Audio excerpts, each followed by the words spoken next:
हरियाणा प्रदेश के कोने कोने से आए मेरे पिता तुल्य बुजुर्गों, मेरी माताएं, बहनें, युवा साथियों,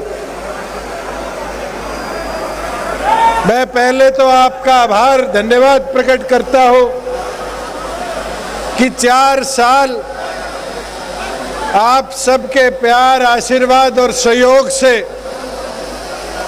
चौधरी देवीलाल के विचारों को हमने जननायक जनता पार्टी के कि हमारा आपसी भाईचारा ना खराब हो, 1 साल उसकी वजह से हमें एक दूसरे से दूर रहना पड़ा। मगर साथियों, आज माहौल आपके पक्ष में है, आज परिस्थितियां आपके पक्ष में है। और मैं एक चीज कहता हूं, इस 3 साल में जितने हमने निर्णय किए वो भी हरियाणा प्रदेश की जनता के हित में करने का काम किया। अभी श्रीमती नैना चौटाला जी मंच से कह रही थी कि 50% महिलाएं पंचायतों में चुनकर आई। ये हमारे पत्रकार साथी दिल्ली चंडीगढ़ से आए हुए हैं। एक चीज और कहना चाहूँगा, 50 तो महिलाएं जीत के आई, 75% युवा भी पंचायतों में जीत के आए। साथियों, आज के दिन परिस्थिति प्रदेश के अंदर हमने जो वादे किए थे अधिकतम पूरे करें। ये पत्रकार साथी बारी बारी कहते हैं कि 5100 कब होगी। मैं सच बोलता हूँ, टीस मेरे भी दिल में है और उसको बुझने नहीं दूंगा। ये वादा है, 2 साल से कम समय बचा है। आज वादा करके जा रहा हूँ, इसको बढ़ाकर मनवाकर छोड़ूंगा। साथियों, वो दिन भी मुझे याद है, लोग कहते थे 75% कैसे आएगा, कहते थे नहीं कहते थे, रोजगार मेरा अधिकार कानून कैसे बढ़ेगा, विधानसभा में लाके दिखाया नहीं दिखाया। चौधरी देवीलाल जी कहा करते थे बुढ़ापा पेंशन आएगी, लोग कहते थे, इसी धरती से चौधरी बंसीलाल जी कहा करते थे कि अगर होती मैं तो पढ़ा लिखा हूं, मैं ही लागू कर देता। चौधरी देवीलाल ने क्या कहा था, मैं भेड़ बकरी चराने नहीं जा रहा, कानून बनाने जा रहा और कागज के नीचे लिख दूंगा देवीलाल और कानून बना दूंगा। साथियों, 50% महिलाओं का कानून हमने लाकर दिया।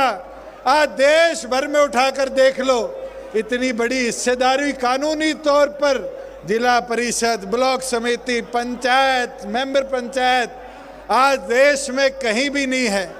दूसरी ओर पर साथियों, 75% वाला कानून आज अड़चनों में फंसा हुआ है, मगर हम सुप्रीम कोर्ट से जीत कर आए और उसको लागू पूरी तौर पर करवाकर हरियाणा के युवाओं को अधिकार देंगे।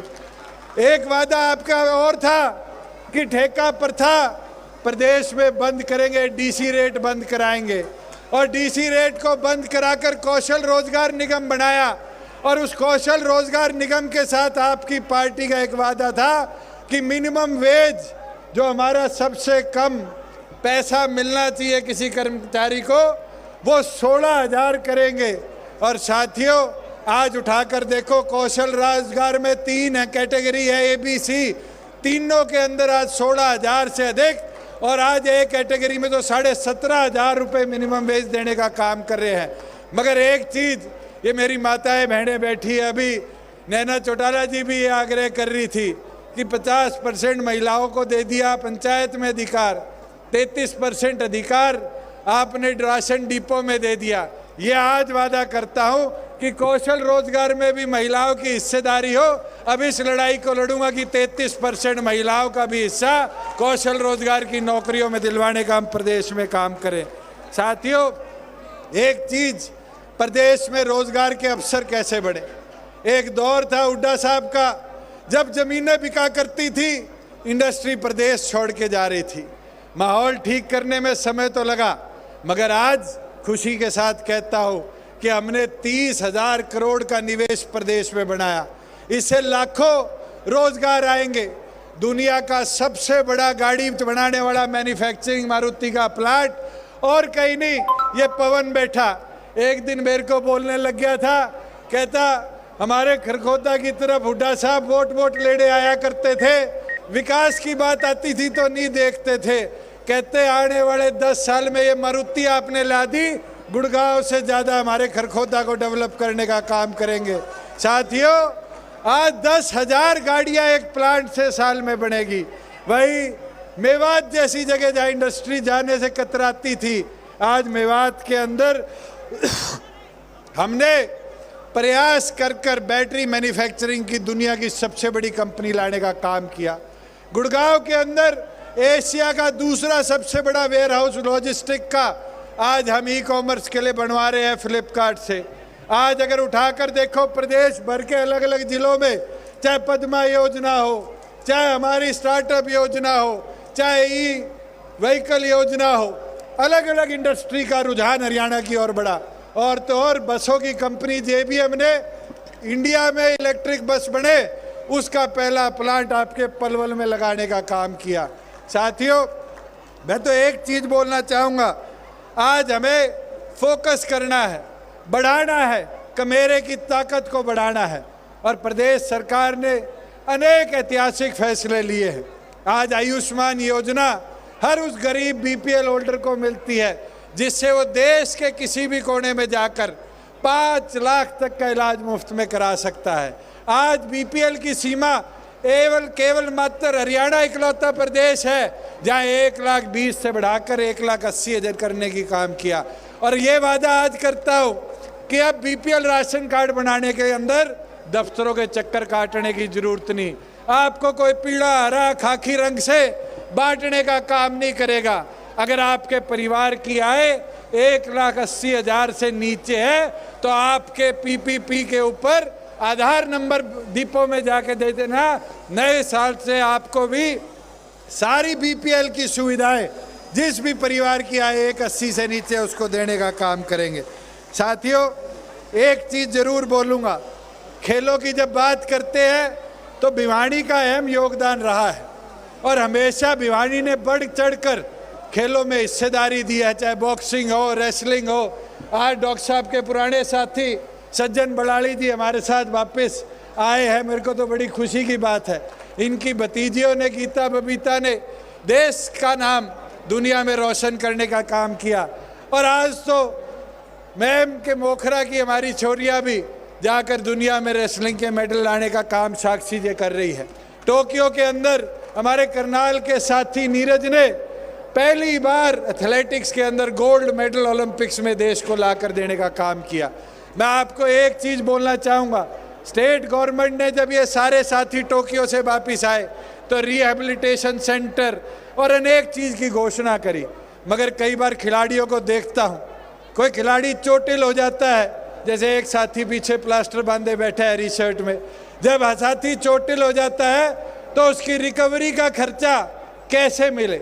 खिलाड़ी के पास तो अपने दूध के, अपनी सेहत बनाने के केड़े खरीदने के भी पैसे नहीं है, मगर उसकी रिकवरी का क्या होगा?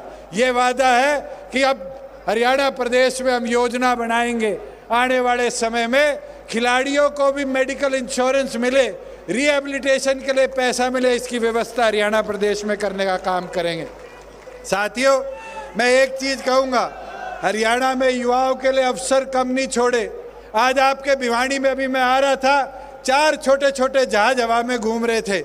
मैंने पूछा पायलट से उतरते, मैं कहा छोटे जहाज थे, तो बताया भिवानी के हमारे फ्लाइंग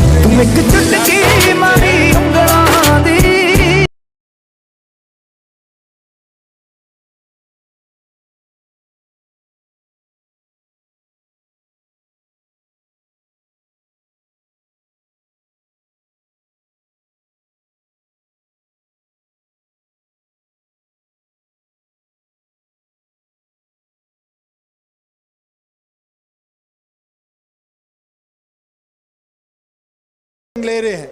ये आधुनिकता है। एक नहीं, पिंजौर ले लो, करनाल ले लो, महेंद्रगढ़ ले लो, भिवानी ले लो। आज 4 हमारी एयर स्ट्रिप खाली पड़ी थी, 400 बच्चे इन चारों एयर स्ट्रिप पे आज फ्लाइंग की ट्रेनिंग ले रहे हैं। मगर इसमें व्यवस्था बनाएंगे, हरियाणा प्रदेश के युवाओं के लिए खास तौर पर रियायत की अवसर बनाएंगे कि हमारे बच्चे पायलट बनकर दुनिया भर का भ्रमण करने का काम करें। और साथ में हिसार के हवाई अड्डे को एक ऐतिहासिक स्वरूप देकर कार्गो लॉजिस्टिक हब के तौर पर डेवलप करेंगे। नांगल चौधरी तो सबसे पिछड़ा हिस्सा था। बारी बारी कहा जाता था दक्षिण हरियाणा में प्रगति कब होगी, दक्षिण हरियाणा में प्रगति कब होगी। साथियों, 152 डी पे किसी को आ जाने का मौका मिले तो आप पता करना, नांगल चौधरी के पास 1500 एकड़ में सबसे बड़ा मल्टी मॉडल लॉजिस्टिक हब केंद्र और हरियाणा सरकार मिलकर बना रही है। हजारों रोजगार के अवसर वहां पर होंगे और साथ ही साथ नए उद्योग भी उस एरिया में प्रकटित हम करने का काम करेंगे। साथियों, मैं एक चीज और कहना चाहूँगा, हमने कई वादे करे जो सरकार बनते ही पूरे करे, कई धीरे धीरे पूरे हुए। चाहे वो CTET को भी एजुकेशन के अंदर पेपरों में नियमित करने की बात हो, HTET के एग्ज़ाम को 50 किलोमीटर के रेडियस में कराने की बात हो, हमारी बहन बेटियों को कॉलेज जाने के लिए बस की सुविधा देने की बात हो। साथियों, कई ऐसी चीज़ें जो समय के साथ हमें और आगे लेकर चलनी है, मगर उसमें आपका सहयोग और समर्थन चाहिए होगा। मैं ज़रूर बोलना चाहूँगा, एक चीज़ जो मेरे को बड़ी खरती थी कि हमारा गांव का बच्चा कोचिंग लेने पढ़ने शहर में आता था और बारी बारी शहर के अंदर आकर 1 घंटा आने का 1 घंटा जाने का उसका खराब होता था। मगर मैंने प्रयास शुरू किया। पहला प्रयास नरवाना से किया, 10 लाइब्रेरी बनाई, फिर उचाना बाल्डा आया, फिर धीरे धीरे सारे MLAs मेरे पीछे पड़े, 5-5 लाख 10-10 लाख दो, हमारे लाइब्रेरी बनाओ। अब ये वादा हम आपको करते हैं कि अब हरियाणा प्रदेश के प्रत्येक गांव को डिजिटल तो हमने कर दिया, आज वहाँ ग्राम सचिवालय डिजिटल हो चुके, मगर अब वहाँ पर मॉडल डिजिटल लाइब्रेरी का भी हम निर्माण करने का काम करेंगे, जिससे बच्चों को कॉम्पिटिटिव एग्ज़ाम के लिए शहर में आने की ज़रूरत ना पड़े। वहाँ से बच्चों को चाहे UPSC की HPSC की ये सारी किताबें मुहैया कराने का काम करेंगे, जिससे शिक्षित बच्चे हमारे और आगे बढ़ने का काम करें। साथियों, जहाँ किसान की बात आती है, हरियाणा इकलौता ऐसा प्रदेश है जहाँ पर 13 फसलें MSP पर खरीदी जाती।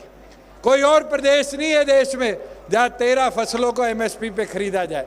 मगर उस व्यवस्था को और बेहतर कैसे कराया जाए, ये मॉडल हरियाणा से देश सीखता है। पिछले दिनों मैं यूपी के एक नेता का भाषण सुन रहा था। वो बारी बारी भाषण में हरियाणा की बड़ाई कर रहा, कहता हरियाणा की मंडियाँ ऐसी है, हरियाणा की मंडियाँ ऐसी है। हरियाणा की मंडियाँ तो आधुनिक है। आज उठाकर देखो, आज लगभग 60 लाख मेट्रिक टन जीरी आज हरियाणा प्रदेश के किसानों की हमने खरीदी। किसान को 1-2 घंटे से ज़्यादा मंडी में नहीं रुकना पड़ा। वो दिन तो हमारे बुजुर्गों को याद होगा कि किसान आता था जीरी लेके, 4 घंटे पहले कहा जाता था मॉइस्चर ज़्यादा है कल आओ, उसको 2-2 रात जीरी के ऊपर अपनी चद्दर घेर के सोना पड़ता था। मगर साथियों, आज की व्यवस्था देखो, मंडी में आने के 2 से 3 घंटे बाद किसान फारिग होता है और 2 दिन के अंदर उसका पूरा मूल उसकी फसल का उसके खाते में ट्रांसफ़र करने का काम सरकार करती है। साथियों, कोई छोटी चीज़ नहीं है। 1.5 महीने खरीद चली और 1.5 महीने के अंदर आपकी सरकार ने हरियाणा प्रदेश के किसानों के खाते में 12,000 करोड़ रुपया ट्रांसफ़र करने का काम किया। और इसको और बेहतर बताएंगे। ये बेहतर गंडे से 48 लाए हैं और आगे आगे ये प्रयास करेंगे कि जैसे ही किसान का जे फॉर्म कटे, पैसा सरकार की तरफ से उसके खाते में हो, तब मानूंगा कि सर छोटू राम का, चौधरी देवीलाल का किसान को मजबूत करने का सपना और बड़ा। आज फसल खराब हो जाती थी, किसान के पास ताकत नहीं थी कि वो अपनी फसल के खराबे की रिपोर्ट लिखाए, मगर आपकी सरकार ने आज क्षतिपूर्ति पोर्टल का निर्माण किया और इस बार है भिवाड़ी का। मैं देख रहा था 3000 किसानों ने भिवाड़ी जिले के अंदर क्षतिपूर्ति पे अपनी फसल खराब की रिपोर्ट लिखाई। अब तो पटवारी आपके बुलावे पे फसल खराबा देखने नहीं आता, बल्कि आप जब उसको मैसेज करते हो तो सरकार आदेश देती है कि जाकर इस किसान के फसल को देख कर आने का काम करे। देश में अगर सबसे ज़्यादा खराबे का कहीं पैसा दिया जाता है तो आपके प्रदेश में 15,000 रुपया दिया जाता है। और अगर आगजनी हो जाए, पहले कोई व्यवस्था नहीं थी कि किसान को पैसा मिले, पर आपकी सरकार ने आज व्यवस्था बनाई है कि अगर फसल खराब हो जाए तो किसान के खाते में 15,000 रुपये आपकी सरकार भेजने का काम करती है।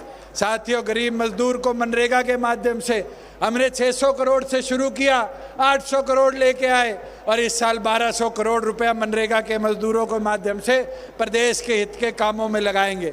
और मैं आपको और अच्छी चीज़ बताता हूँ, निरंतर 2 साल से हम प्रयास कर रहे हैं मनरेगा को और बेहतर कैसा बनाया जाए। अभी कल परसों फैसला आया कि अगर कम्युनिटी बायोगैस लगाया जाएगा तो उसमें भी मनरेगा को इस्तेमाल कर सकते हैं। अगर किसी किसान की बागवानी की अगर पौधे लगाने हैं तो उसमें भी हम मनरेगा यूज़ कर सकते हैं। और केंद्र से ये भी मांग करूंगा जल्द, और मिलकर भी आऊँगा कि अब किसान के खेत में जिसकी 5 एकड़ से कम ज़मीन है, अगर उसकी हिस्सेदारी भी कोई करना चाहे तो मनरेगा की हिस्सेदारी भी उसमें लाने का काम करो। साथियों, एक चीज़ ज़रूर बोलना चाहूँगा, कई ऐसी चीज़ें हैं। अभी चौधरी ईश्वर सिंह जी मेरे पास आए और कह के मैं एक बात आपसे मांगनी भूल गया, और जैसे उनने बात कही मैंने कहा मुझे याद है आप क्या मांगना चाह रहे थे, और ये हमारा वादा भी है।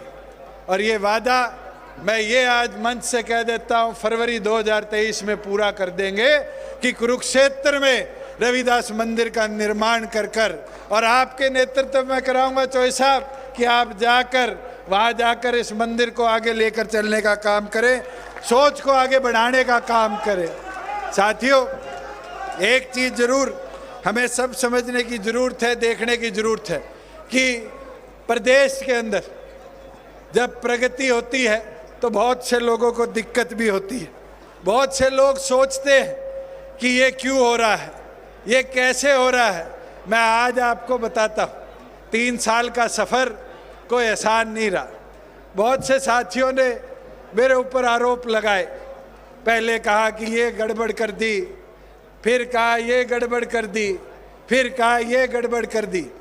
मैं आपसे पूछना चाहता हूँ, आज हरियाणा प्रदेश के अंदर अगर शराब घोटाला हुआ था तो क्या एक्साइज का रेवेन्यू 6100 करोड़ से 10,500 करोड़ के लक्ष्य को पूरा करता? हमने तो चोर को पकड़ा, चोरी रोकी और कहीं ना कहीं उसकी टीस चोरों के होने लगी। आज कहते हैं रजिस्ट्री घोटाला हो गया। आज हरियाणा प्रदेश के अंदर ऐसी व्यवस्था बना दी गई है कि व्यक्ति घर बैठा हुआ मोबाइल से टाइम लेके तहसील में जाता है और तहसीलदार वहाँ बैठा मिलता है। और हम तो कोशिश कर रहे हैं, हमने एक्ट में भी अमेंडमेंट कर दी और केंद्र को भेज दिया राष्ट्रपति की मोहर लगाने के लिए कि रजिस्ट्री का भी सर्कल जो है वो सब डिवीज़न जिले इस पे ना किया जाए, इसको प्रदेश भर को एक सिस्टम बना लिया जाए। और ये वादा करता हूँ 2023 के अंदर पूरी स्टेट को एक तहसील एक सब डिवीज़न बनाने का काम करेंगे, जिससे फिर आपको तहसीलदार के पीछे जाने की ज़रूरत नहीं, आपको किसी व्यक्ति के पीछे डीड बनवाने के वाले के पीछे जाने की ज़रूरत नहीं। आप कहीं भी जाओगे समय लेकर और अपना रेवेन्यू का जो आपने तबादला करना है, खरीद फरोख्त करनी है, उसको पूरी तौर पर कर पाओगे। एक चीज़ साथियों आज और समझने देखने की कि आज प्रदेश के अंदर माहौल दिन प्रतिदिन आपके पक्ष का बनता जा रहा है, मगर इसको और आगे ले जाने के लिए हमें बूथ लेवल पर जाना पड़ेगा, हमें घर घर जाना पड़ेगा, व्यक्ति व्यक्ति तक पहुंचना पड़ेगा और उसके अंदर आपका योगदान बहुत महत्वपूर्ण है। मैं तो एक चीज़ मेरी माताओं बहनों से कहूँगा कि एक वादा आपने महिला सेल की मीटिंग में करा था कि हम हर बूथ पर एक सखी बनाएंगे जो पार्टी का प्रचार करने का काम करेगी। आज तो हमारे माताएं बहनें 50% आ चुकी, हमारी पंचायतों में बैठ चुकी, जिला परिषद ब्लॉकों में बैठ चुकी। आज ज़रूरत है आपकी, अगर गांव दर गांव जाओगे, एक एक व्यक्ति को जोड़ोगे, तभी जाकर आपकी ताकत आपको दिखने का काम करेगी। और युवाओं से भी आह्वान करता हूं, साथियों, जो बूथ योद्धा का आपका निर्णय था उसको आगे लेकर चलो। आज बूथ को मजबूत करने की ज़रूरत है। ये 19,000 बूथ अगर हमने मजबूत कर लिए और हर बूथ पर एक साथी को जोड़ने का काम कर लिया और एक माता बहन को सखी बनाने का काम कर लिया, तो ये विश्वास दिला देता हूँ कि चौधरी देवीलाल का जो सपना था कि हमारा लोकराज से चले उस सपने को तो हम मजबूती देने का काम करेंगे, वही डॉक्टर अजय सिंह चौटाला जी के सपने को भी पूरा करेंगे कि प्रदेश नहीं राष्ट्रीय स्तर पर भी पार्टी का विस्तारण हो, बढ़ावा हो और दूसरे प्रदेशों में भी जाकर संगठन को मजबूती देंगे। साथियों, मैं तो इतना आपको कहना चाहूँगा कि अब समय आ चुका कि आप अपनी ताकत को दर्शाने का काम करें। आज हजारों की संख्या में आप सब प्रदेश के कोने कोने से आए हो। मैं तो इतना बोलना चाहूँगा आप सबको कि अब आपकी जिम्मेवारी है कि आप सब मिलकर प्रदेश की इस ताकत को और आगे बढ़ाने का काम करो। अंत में यही कहना चाहूँगा कि जेजेपी का ये काफिला बढ़ता रहेगा, चौधरी देवीलाल की विरासत के साथ, कि मेरे कार्यकर्ता की ताकत के साथ, हरियाणा के हकों और हिफाजत के साथ। और अब आपकी जिम्मेवारी है साथियों कि अब घर घर जाकर पार्टी के संगठन को, चौधरी देवीलाल जी के विचारों को और मजबूती देने का काम करें। मैं तो इसके साथ आप सब यहाँ आए, आप सबका आभार धन्यवाद प्रकट करता हूँ। जय हिंद। बहुत बहुत धन्यवाद उप मुख्यमंत्री महोदय।